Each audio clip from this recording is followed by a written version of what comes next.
జై స్వరాజ్య టీవీ వారికి ప్రత్యేక ధన్యవాదాలు తెలియజేస్తున్నాను. ఈ రోజు దేశవ్యాప్తంగా నిర్వహిస్తున్నటువంటి నీట్ పరీక్షల్లో జరిగినటువంటి అవకతవకలకు గాను ఈ రోజు దేశవ్యాప్తంగా విద్యా సంస్థలకు బంద్నివ్వడం జరిగింది. విద్యార్థి సంఘాల సమన్వయంతో ఈ రోజు నీట్ పరీక్షల రద్దును నిరసిస్తూ విద్యా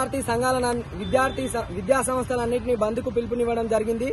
ఈ రోజు దేశవ్యాప్తంగా వైద్య విద్య ప్రవేశ పరీక్షలు నిర్వహించినటువంటి ఎన్టీఏ అందులో అసంఘటిత కార్యకలాపాలకు పాల్పంచుకోవడం జరిగింది.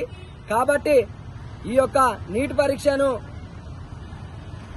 డబ్బులకు అమ్ముకోవడం జరిగింది. కాబట్టి దాన్ని నిరసిస్తూ ఈ రోజు డెమోక్రటిక్ స్టూడెంట్ అసోసియేషన్ తరఫున ఈ విద్యార్థి సంఘాలన్నీ కూడా విద్యా సంస్థల బంద్కు పిలుపునివ్వడం జరిగింది. కాబట్టి నేషనల్ టెస్టింగ్ ఏజెన్సీని తక్షణమే రద్దు చేయాలని కోరుతూ జై స్వరాజ్యం టీవీ తరఫున మేము కోరుకుంటున్నాం.